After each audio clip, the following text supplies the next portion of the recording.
And they came out with a song in 1989 called Homeless Few. And if I just recall off the top of my head, without singing, some of the lyrics were under the red, white, and blue, right down the street, in our view, we're not doing all we can do to shelter the homeless few. And it was really a great, I can't say great, it was really inspiring song that they came out with. This was on their On Fire album in 1989. A few years later, one of the guitarists, Pete Orta, had left the band. And he and his wife decided to operate their own homeless shelter in Texas, where they're from. And Pete and Kelly have done a fabulous job taking homeless youth off the streets, giving them love, and at the same time giving them some accountability and the guidance they need in their lives. And so they created In Triumph, which you can visit them at intriumph.org.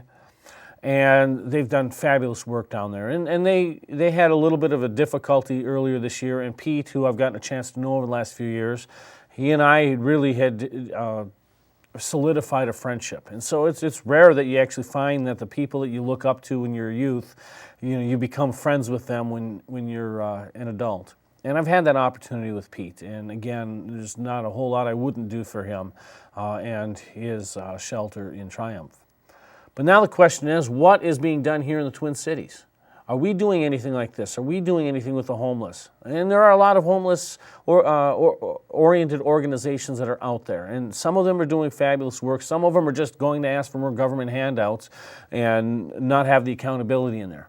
But I want to tell you or show you one group that is really starting to do something just in their short time in existence. And that group is called Life Prep Academy. And I've got one of their brochures right here. And our producer, Dallas, and I, we kind of crashed their holiday open house yesterday, and we had a chance to meet some of the people there. And we've well, thanks to Dallas, he's put together this segment right here.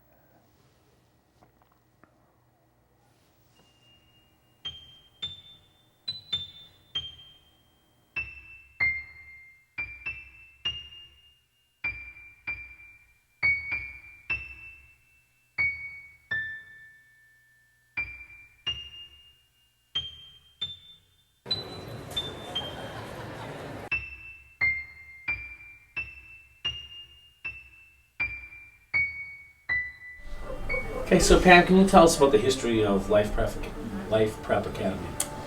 Well, the history, first of all, in concept, was been at least a decade in the making. I've been a teacher for 28 years, and throughout the years, at different times, seeing a need for kids who are in high school who were high-risk kids. I worked at Lino at the juvenile center there, and I would see kids who would intentionally sabotage themselves when they were coming off probation, and just because they knew where they were was a good place for them, that they were safe, they had people who cared about them, and it just didn't make sense that kids should have to commit a crime in order to be in a setting that's good for them. That was one part of it. The other part is the huge homelessness problem that we have. One area we're looking at that we're focusing on is Anoka County, but we're definitely not limited to Anoka County. But in Anoka County alone, statistically, about 500 youth per night are unattached, homeless.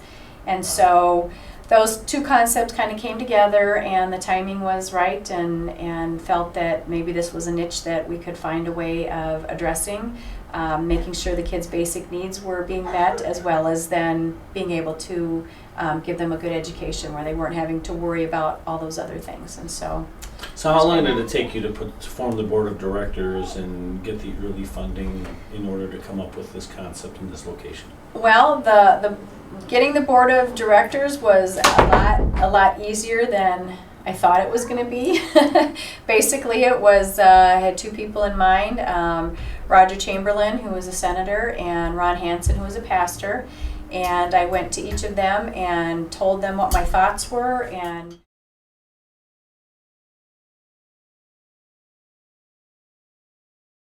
quick look at a short clip from Detroit in 1967. This is the aftermath of the Detroit riot in 1967. This is when people just had enough. They burned down their own community. They called out the National Guard. Detroit has never fully recovered from the riots of 1967. They haven't. How long is Ferguson, Missouri going to look like Detroit in 1967? The scars in Detroit are still there. You know, we had a situation with Emmett Till in the 1950s. Now, I want to also, before I get into Emmett Till, I wanted to show you my little guest today that I brought with me, because I think it's time we take a look a little bit at reconciliation and healing.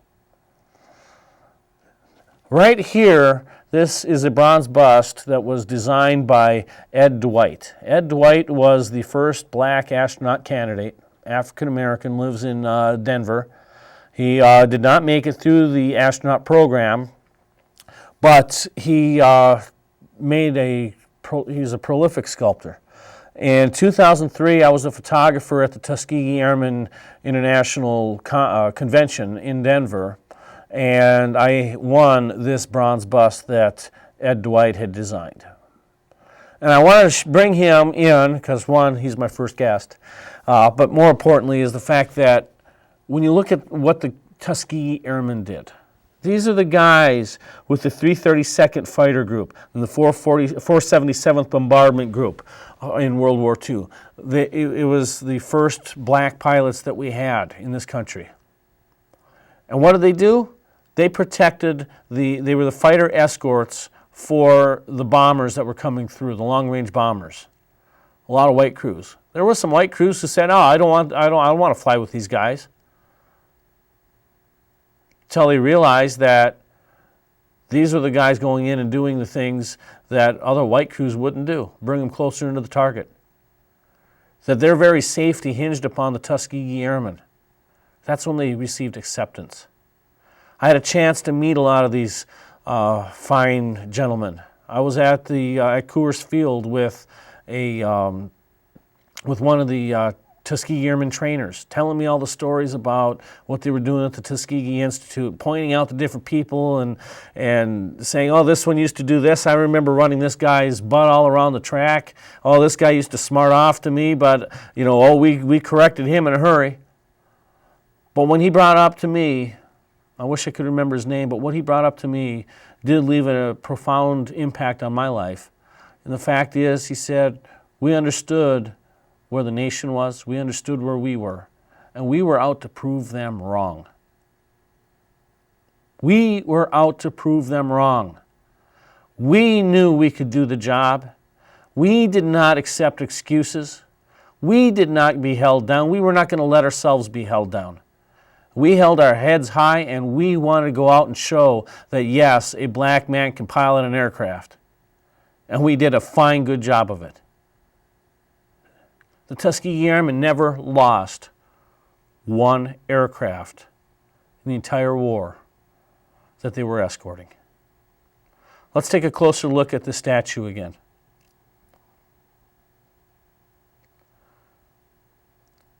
Never lost a crew. These guys came back from the war, and they were doing the best that they could to build their communities. They weren't firebombing. They weren't throwing they weren't burning down pizza places. They weren't rioting in Detroit. They weren't destroying their community. They were too busy trying to build it up. They're trying to say, "Hey, we are black people, and we did this. Let's be an example." And it's the Tuskegee Airmen that we should be looking up to as American citizens. White, black, Asian, everybody. We should look up to what these guys were doing. Let's not take a look at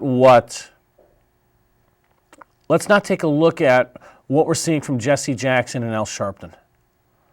These guys are the ones who are dividing.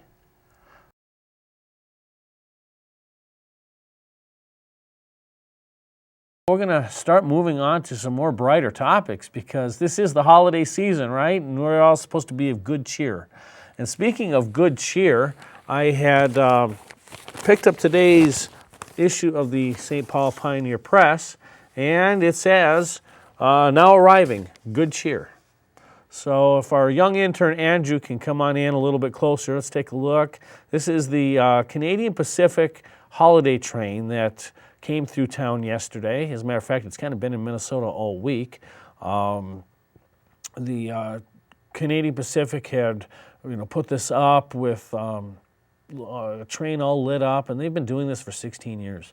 And Tuesday, our producer Dallas and I were down in Hastings, and we caught the train there, and then again last night at the Union Depot. So right now what we're going to really show, because the Pioneer Press only just shows you the front page, but what they don't do is they don't really tell you too much, and hey, I'm happy to see the CP Rail got the front page. But they haven't really shown you really much about the rest of the program. And I'm going to make a quick disclaimer here before we roll the video. Yes, in the last few weeks, you have heard me rail about Warren Buffett's railroad, the BNSF railroad, and talking about rail safety and the Bakken oil. And my point of these last few weeks of discussing this is not to go against the railroad, it's to go against the environmentalists who say that we can't put the Keystone XL pipeline in place because of all this environmental danger without taking into consideration of what's happening now. The railroads are the backbone of what we as Americans need. And Dallas, we'll go ahead and roll the video.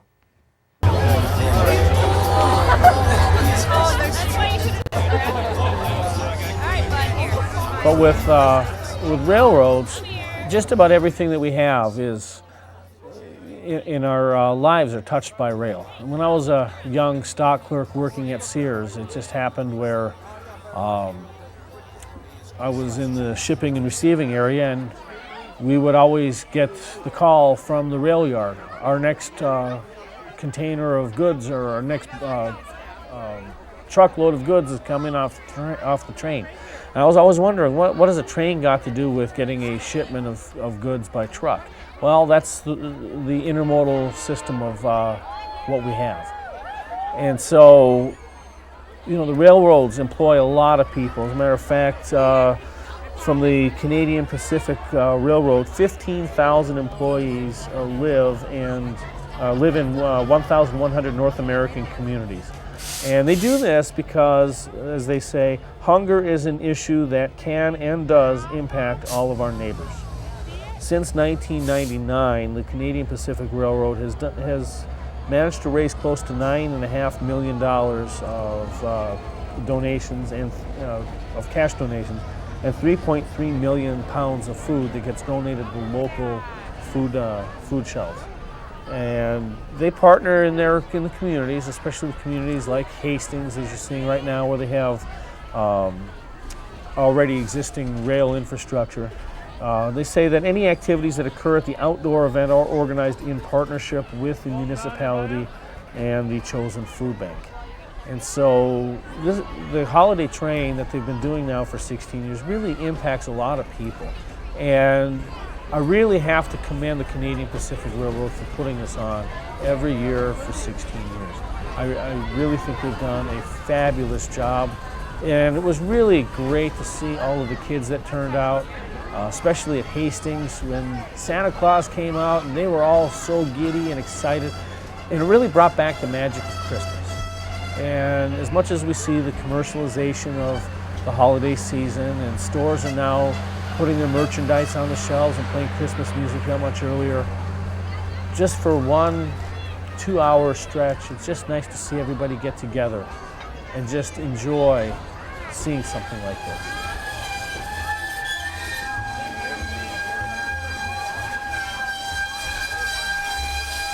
And that is a live railroad.